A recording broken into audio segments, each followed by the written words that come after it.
Yeah, Nick's like, they exactly. have mailboxes in my Yeah. area? I What don't is have to get out of the truck. What do you mean I don't have to get out of the truck? Man, sounds like a road. Yeah, I don't have an uh, aux route in my office. There's no aux uh, route. yeah. Um, We used to have two, and one of them was almost a full route. So, and then it got eventually got converted to a full route. So, yeah. So we had that's the one that they were sticking me on when I barely started. And yeah, I was on it for freaking yeah. When it got converted to a full route, I opted on it. I was on it for like 4 months. I was still bouncing before that, but then when they actually put it up for bid and it came down, somebody got how'd it go? So somebody got assigned to it. That's what it was.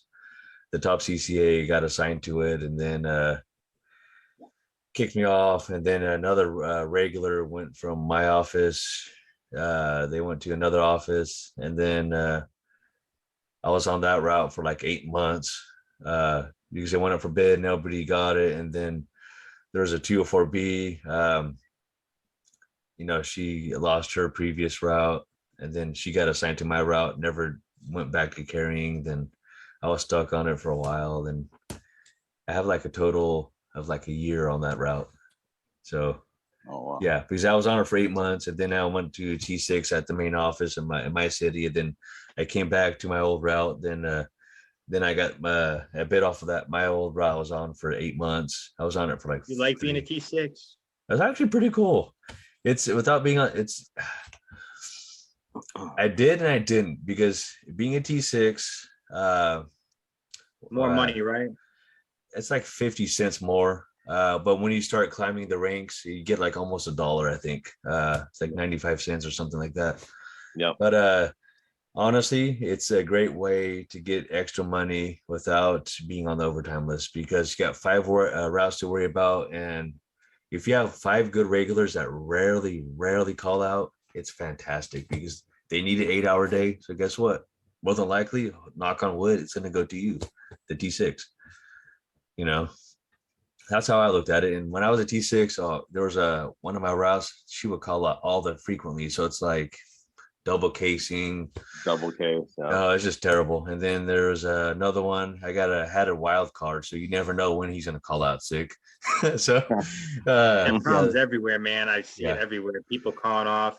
Like Friday was payday and nobody showed up. It's so Wow. common, yeah, I get direct deposit, so it doesn't, It's crazy because I heard one of the offices closer to Orlando, they had like 13 people called out sick one day. And I'm like, imagine I'm thinking that. to myself, like 13 people, like if 13 people in my office called out, Mm-hmm. we Your office would, go up in flames. my head would explode because I wouldn't know where to start. I'd be like, Exactly. 10 o'clock. I'm calling 10 o'clock, 10 p.m. tonight. That's the first thing out of my mouth would be, I'm calling 10 p.m. I don't know. Can you make the truck by 11? Oh, you still got another, full route to do. Yeah. Did your CCAs end up going there to help out or? We do. Yeah. I think that day we sent two, maybe like one or two CCAs to go help out, and then we were down. That made us down. But yeah, that's crazy. Rough, yeah. Yeah. So yeah, for me, like when I got hired on, like I said, I think I had like at a station out of 26 routes or 27, whatever it is. We had 8 CCAs, and then we had a decent amount of overtime people for the ratio of the size of my office. And then I would get like maybe like 2 days off a week. It was pretty tight, dude. It's like, trust me, Nick.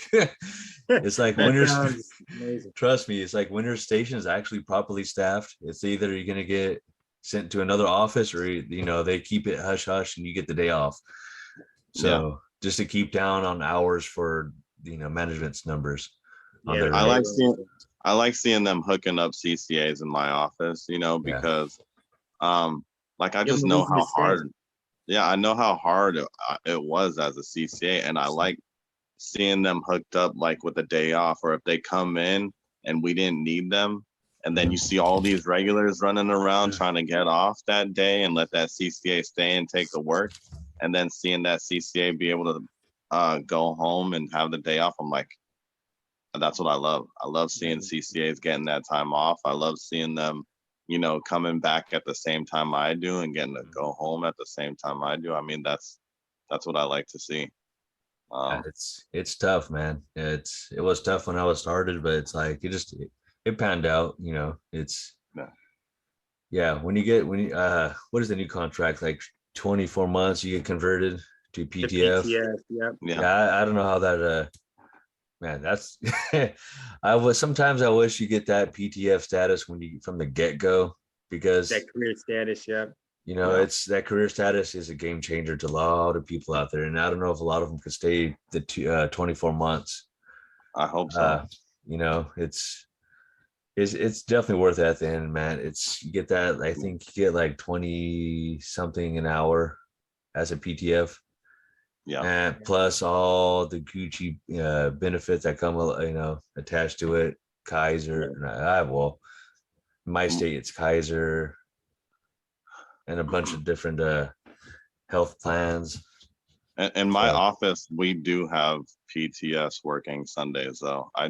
Same here. I just recently heard that. But the difference is that PTS are not only career employees, but because they work on Sundays, they get that Sunday the premium pay, right? Sunday premium pay. Yeah. So. Oops. And Sundays are easy money, so Yeah. Oh, hold on. All right, my bad. There we go. Sundays are nice, man. It's like we said prior, Nick. You just go there, drop the parcel.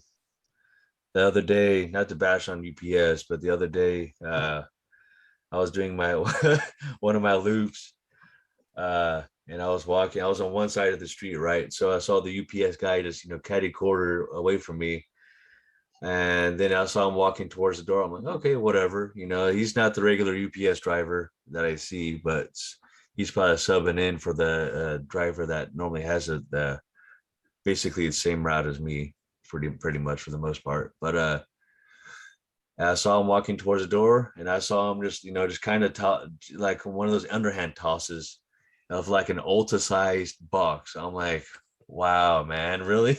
And the lady, the lady that lives there, she gets packages like just about every single day. So I know how it is because I see, anyways, I'm sure you have one of those on your route, Mike. The same people that gets parcels every day. It's kind of how do they spend so much time on Amazon? It's crazy. It's exactly. I'm like, and the lady's window is right next to the door. So I'm like, I was like, I have people on my route that get like 3 inches of mail at DPS like every single day. Like I can automatically. It's all junk mail too, right? Exactly. Yeah, all junk mail.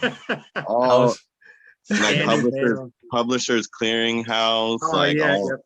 All this stuff. So I'm gonna watch when Seinfeld drops on Netflix. I'm gonna watch that, and one of the scenes is Newman talking about Publishers Clearinghouse briefly. I'm like, oh my god, that is so true. Only a mailman can understand that.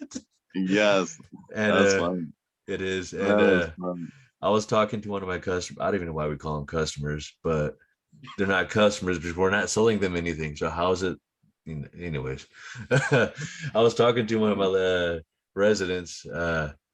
She donated some money one time, and she gets like a big old fat stack almost every single day in like a couple nonprofit tossable envelopes. I'm like, God, It's like you give them a check one day and they sell your address to whoever wants it. Yeah, exactly. That's funny. Guys, this is Westside Dave to do a quick chime in. Just let you know that I do have podcasts on various platforms such as Apple Podcast, Google Podcast, Podbean, and a few others.